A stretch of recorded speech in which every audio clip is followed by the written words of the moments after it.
Are you listening? Damn.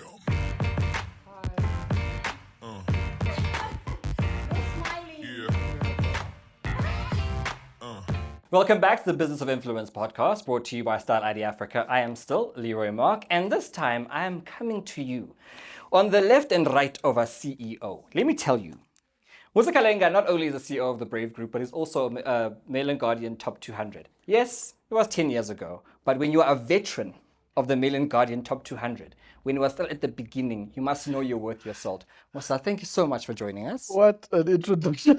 Listen, we're trying to make sure we get this gig again, you know? Yeah, lovely to be here. Thanks, Leroy. Thank you so much. I mean, you were a speaker. You were having an interesting conversation inside. I was telling you earlier that someone said that there's a very smart man with a beard on the stage out there. And I was confused because I wasn't on stage today. I was also confused when you said it. But, we've now triangulated that. We've seen where we are. We've seen where we are. So for me, it's so interesting when we chat about the world of marketing in general. There's a new school and the old school. You know, when we think about how our parents would say, Sally from marketing, we never thought of this industry as dynamic as it is. Yeah. Chat to me about how, after so much time in this industry, you see the industry, one, as a professional in the industry, but having worked across multiple brands, for us to give us maybe a zeitgeist of what's happening in marketing in South Africa. Yeah, it's a very deep question. But so my excitement about marketing is that it's evolved substantially from what it used to be. I'm not a purebred agency person. Yeah. In fact, I come from technology, and my leaning, fortunately, when I was younger, was actually more technical, mathematics and sciences. And it was frustrating for me that I had a creative streak as well. And I feel like it's kind of come full circle where those two things can be married together. So this ability to be creative and think creative matched with your ability to understand data, information, and how that all works are now fitting nicely together.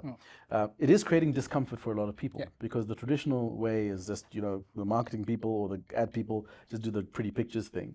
But now you're having to answer questions around value and delivery and return on investment, all those things, and efficiency, and that language never really existed.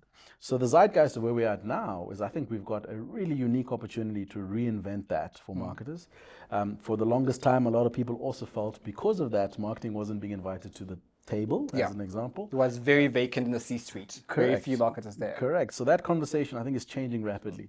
It does require us to lean into it, though, right? So traditional marketers who have been kind of in the fringes of these conversations have to get a lot closer. And with that, I think we can really move the industry forward. So that, for me, is super exciting. Chat to me about value. I think what we have been struggling with in the marketing industry, and we'll expand that to include what we call new marketing, right? Yes.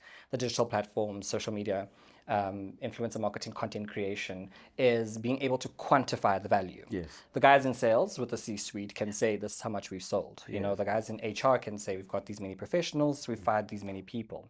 With us, it's always been very difficult to almost have people buy in to why it's so important for us to be here. And then once they buy in, it's so difficult for us to say, have we been good or bad? Have we been successful or unsuccessful? Yeah.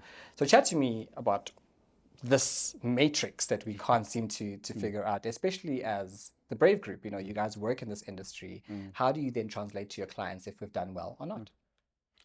Once again, great question. So I'll reflect on my journey at, I used to work for Meta. It used to be called Facebook in my day.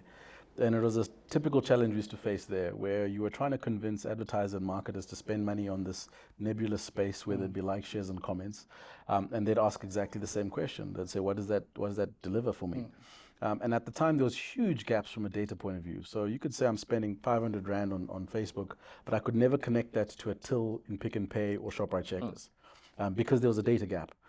Nowadays, that gap has been closed significantly, right? So now you can literally get an understanding of someone sees an ad to the time they make a purchase, be it online or in person. So what that means is that there's a huge opportunity for content creators in that world to be able to understand how they create a way to justify the value that they create by being able to understand when the till rings that it was because of my piece of content, my ad, my whatever I need to do. Now that ecosystem is very infant in South Africa, right? It doesn't exist to the extent we'd love it to exist, but typically what you're doing is you're driving audiences to platforms where there's a commercial transaction, and the closer you can get those two to integrate, the easier you can answer the question around value. I still do believe, though, there is a role for brand building. So, if you think about brand versus retail, as they call them, I think it's more of kind of a synthesizing exercise. You need to get the brand and the direct marketing thing. You need to get that right. It's not about one or the other. A lot of the FMCGs now made the mistake after COVID of just saying, we're not doing brand building, we're just going to drive sales, sales, sales, sales. And what you're seeing now is that they're going back to brand building again because they realize that you can't maintain sales, sales, sales forever. So that's a huge opportunity. If you've got an audience and you've got people that are following you and you create relevant content, you're helping them to drive this brand presence. But you always have to be mindful that at the end of the day, people will see value when the till rings. And that's where the connection is very important in the back end. And I think COVID was really the big disruptor and the big equalizer, Yes. right? Because we had brands that were blue chip, we knew nothing could shake them until a global pandemic come through. And how many of those come by, right? Yeah. And we were so surprised to see what happened. I mean, we know if you look at the news, right, the stock exchange will tell you exactly which food groups are not doing well, which corporations who we won't mention here. I'm interested in trying to find where we come in and be the till and the value for our clients, but also them understanding the very many pieces that make the marketing matrix, especially because what people see is what people think is king, right? The more tweets you see about a particular brand, you think they're doing well, and so what do we do to start having that conversation around it's not only about who is visible, but also the fact that marketing is very diverse. I'll further prop it up and say, in the financial services, for instance, God knows what happens there because all you see is advertising of life cover, insurance, and that's it. So we sometimes, I think, lose the flavor there. Your thoughts? Look, numbers never lie. Unfortunately or fortunately, numbers don't lie. And I think what we should be working towards, especially in the creator economy, is articulating models and ways in which we understand the language of a marketer. The better we do that, the easier it'll be to get them to, number one, on-sell that to someone else. Because remember, the brand manager, senior brand manager is one starting point. They probably have to go and on-sell it to a marketing director or someone more senior. So you have to equip them with the language to be able to go and unlock opportunities and budget, number one. But the answer is in the data. If you're able to get a situation that you can definitively show the impact that you drive into their business, then it's a bit of a no-brainer conversation. If you aren't able to do that, you're going to over-index on how cool you are and how people think you can trend and how you can do it, which is great. But the data also doesn't show a correlation between clicks and sales, right? So when you look at click-through rates and how people go crazy about look how many times someone clicked on the ad, there's no correlation between that and someone buying from you. Yeah. In fact, the last data set I saw, the most people who click on stuff are people who are just bored and don't have time and have a lot of time to themselves, not someone who wants to buy from you, right? So if you're going to go and you're going to sell on click-through rates, an astute marketer will say, but that doesn't convert to sales. So the numbers don't lie. I think this modeling that creators need to do, they need to do in partnership with people who understand this world. Yeah. I spend a lot of time with University of Johannesburg and really clever professors and those kind of people. And I think there should be a stronger collaboration between the creator economy and those academic worlds, because they'll help them articulate how this thing actually works. They'll help them build models that be able to create value, and it'll be a lot easier to have the C-suite conversation even for marketers. I think there's a big gap in especially what we call new digital marketing, in understanding that being data, one is a huge thing, Yes. but also how to manage that data. So often as a content creator and as a brand custodian, we have a conversation expecting that the other knows what my job is. So I come to you and I get a brief and I'm like, well, I guess he knows what I'm going to do with it. And then that conversation gets lost. But with your experience, you carry it from the traditional marketing to knowing the academia around it and the jurisprudence around it. What can we do now when we got this new batch of content creators who are coming up with great ideas, but unable to manage it as a business, knowing that they service a need, being the extension of the brand, the authenticity of the brand. What do we need to do to ensure that gap is narrowed? Because I find even to date, as recently as Monday, I got a brief in the mail that was convoluted, many pages, had no clear direction, and it was all the words, it was all brand speak. We are a brand who does 1, 2, 3, and 4. And I'm like, yeah, what do you want from me? What do you need me to translate to your client? And now we're spending a week going back and forth on email. So how do we narrow that gap? So I suppose we have to learn how to journey better, right? And the process of journeying is a human interaction. When a creator and a brand meet, there's a journey that has to be undertaken. There's a very bad habit that brands sometimes do have, and agencies just do have, is the point: send this guy the brief and let him come back to us. The value of the human interaction in the brief and the understanding especially if it's the first time you worked with the brand, that journey up front is really important. I think over time you can do that a lot quicker because you've got a sense you're integrated, but I don't think we journey well enough in the beginning. I'll be the first to say that often agencies are culprits because they're not often great at collaborating, and therefore you don't create a structured way to journey with a creator who's coming from outside your ecosystem.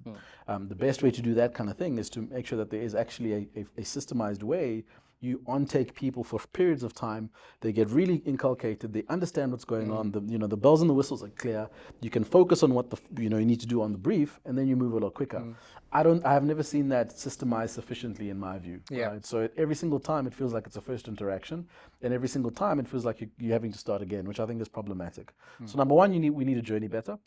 Number two, I think there is obviously also a role for brand managers and for the people who signing off the checks to understand that there is a human requirement in this process. The one thing that we tried to do when we were building Forge as a platform is to ensure that we didn't remove the human from it completely. Use the technology for what it's great at and what it does amazingly. So don't do the admin, don't do the things that you shouldn't be doing. But sitting down with someone and articulating the spirit, the soul, the feeling of a brief or a brand, that's good use of time. Yes. Because the AI wouldn't be able to do that. So I think the separation of responsibilities and duties and being able to bucket one where humans should be doing what they need to do and where technology can help us, I think that discipline doesn't exist yet. But it'll get better because as people start to understand that's what it's used for, I think it'll get better. And I think we'll then stop having to reinvent the wheel.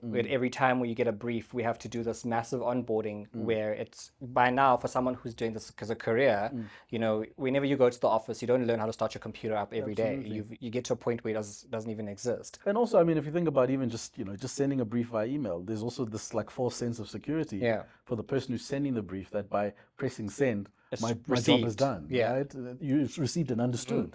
Which is not the case, right? So I think that the discipline is important. So I don't think AI or the technology is the issue. The discipline around humans doing more human things is what's important. And sitting down and briefing a creator who is a human is a good use of time. I think there's an analysis paralysis that comes with wanting to do so great at the campaign that we don't realize that the campaign starts long before even conceptualize which content creators you're going to be using. It's in the formation of the idea should be including that human element, and those humans will be carrying the message because it is a story after all. Yeah. Africa is interesting. Because Africa, my Africa. Oh, Africa. Hey. And it's interesting for me to have your view on where we're going from a content creation point of view, but if you can at some point, give me the macro, because for the continent that we are, we really have some incredibly diverse, we're at diverse places in the journey. We have very diverse receptions to marketing. And it's so interesting to see, back in my previous life when I used to be a lawyer, it was interesting how you even classified our suite of services as rest of Africa. ROA. Yeah, we just go, let's go deal with the rest of them. And for me, marketing, because we're talking to people and the human journey, how is it that we're speaking so differently in the same continent? Yeah, that's a deep question because there's lots of historical context to it. But I think if I focus on what's happening from a culture and an economic point of view, Africa has now been able to take the mobile device, which it adopted far quicker than any other place on the planet, and it's used that to start to fundamentally change how people view it. What is interesting about looking at content from different parts of the continent is you realize two very polarizing things. The one is how different we are and how similar we are at the same time. Yeah. Right? And I think that creates a dissonance for a lot of people because you can't ignore the fact that there's difference, but you can't ignore the fact that there's similarity. And I think for me, that creates a very big question around how we use these technologies to advance and grow the continent. At one point, it was very regional, Northwest, East, South Africa, and even in the case of the North Africans, they almost consider that a different part of the world. But the common identity by being able to access content, the common identity by being able to see what a family of four in Egypt looks like, what a family of four in Tunisia looks like, and how similar that is to what I experience, that should be able to create an awakening for us. It should be able to galvanize us, and it should theoretically be able to start arranging ourselves far better. Now, the one thing that has always been a challenge for Africa in general is how we organize to be able to solve and attack different problems. The difference between us and the West and even the East are super organized around certain things. I just hope we can find a way to use the content and the reach and the fact that young people are now creating completely unhinged and completely without boundaries, how we use that to be able to galvanize and do something positive. You can see it happening in sprinkles. You can see it happening when certain influencers go from zero to hero overnight. We see all those kind of green shoots, as they call them. But I'm still yet to see it being used for a galvanizing purpose across the continent. And I think that's a huge opportunity. I think music is doing it better than most. Culture is doing it okay, but I don't think it's yet necessarily been deliberate from what I've seen. I think what has been surprising for me, Tammy and I went to Ghana last November, and we had the same thought. We're like, they're so different, but we're so similar in the way we consume. For instance, they are less worried about aesthetics. So for them, TikTok is a better platform than Instagram because it's more about telling the story and getting the message out there. There was a guy there who was posting a piece of content every hour on the hour, every day. This 24 pieces of content every single day. And his numbers were ridiculous because you would think they'd be fatigued, but they want to see everything that he's doing. And it was so interesting for us to see because we were one from South Africa with a global lens, and we found ourselves in Africa, in Ghana, and we're like, this was so new to us, but so familiar. So, question, do you think? And I'm asking questions, but do you think beautiful content versus real content? What's your view? Because that's an example. I'm assuming that every hour on the hour, you're not posting beautiful things. You just post, you know what I mean? So what's your view? Beautiful versus real? I think there's a place for each, and the brand that you're working with will tell you what they need. We've often at Style ID Africa chatted about when we have our client come in, we need to talk about what platform we're going to use because that platform dictates to us the kind of content. So your skits don't do well on Instagram because no one cares. Give me a well-curated brunch table with beautiful hair and lovely makeup and stuff. And work with me, get people to do a bit of a hero shot. It works very differently. I'm learning very much now, even with the podcasting space, that there's so many different techniques for different kinds of podcasts. These long form conversations that we're having, this can go on for 4 hours as long as the content is great. And so they don't care what happens behind us. As long as the content is great, we could be doing it in your kitchen. And I'm finding that even with the professionals we've had in that seat over there, that has been challenged all the time. Because when I look at the brands you're representing, for instance, the Brave Group, and your history in marketing, I'm led to believe that you understand premium brands, but you also know how to tell stories. And for me, that has been the magic of being in the African space, that the story is always a story. I'll see something that resonates with me. You're a black man, got you. You're a man with a beard, got you. I've got a bit of a beard, so we can mirror in those times. So that's. And one thing else, I'll probably say for the creator space is that it feels like at the moment a lot of that insight and intuition, you kind of everyone has to discover it for themselves. So it doesn't feel like there's a place you can go and learn that. And I wonder whether that's an opportunity or whether that's how it should be, if that makes sense, right? So should people go and learn that? Does it help to make the industry better if someone that has gone before you and understood the difference, creates a course on how to do it better or not? So that could be an interesting, conversation. I've found that people want to learn. I think people who are monetizing these platforms and are doing work in the side of the marketing sphere want to be more bankable and be bankable to their clients. And I think for me, the interesting thing about your journey is also being able to see how you've been in your personal endeavors and in your brand related work have been able to find the sweet spot and be able to tell a story, but also be very skillful. And I think what we are learning is that being skillful is so important to hone the skill and really sharpen the tool. And in parting then, before you take any more of my job, is when you gaze into your crystal ball, and I've asked a few of our guests this, what is the one thing you want to see happen in this continent with our content creation, our influencer marketing? Where do you want us to go for us to be able to tell our stories authentically? So I think the one problem that we are trying to solve with a platform like Forge is to lift the floor, right? So what I think and what I believe firmly is that technology allows us the ability, in line with our purpose, being the shared value agency, is for our tide to lift everybody else's trajectory. And I think, one of the big challenges that big corporates, even brands, have sometimes with influencers and content creators is sometimes how they show up. Yeah. Right. So a brand will be used to interacting with an agency or a big agency where there's like 5, 6 people, where there's an account manager, there's this whole infrastructure that, in a way, marketers, brand builders, and they get used to that. Yeah. So when they bring in a content creator and you don't necessarily have that ecosystem, the infrastructure, sometimes it's a weird experience. So what Forge does is allows you to almost have that infrastructure in place. Yes. So you can show up with that, and you can produce on that level, and you can pretty much compete on the same level. And when people are making a decision as to whether to go with your content versus someone else's, they're using the right lens to decide that, not based on the fact that there isn't 10,000 people that are sitting behind you. So that's what I'd love to see. I'd love to see us raise the industry from that point of view, and hopefully use our technology to do so. And we hope it grows and that it includes lots more creators and that industry can grow bigger. Absolutely. Thank you so much for joining us, Musa. It's been an insightful conversation. Thank you. Yeah, listen, this has been an education for me, Marketing 101. We'll be offering a degree, I think, in the next couple of years. Hey, Tam? When we come back more with our wonderful guests.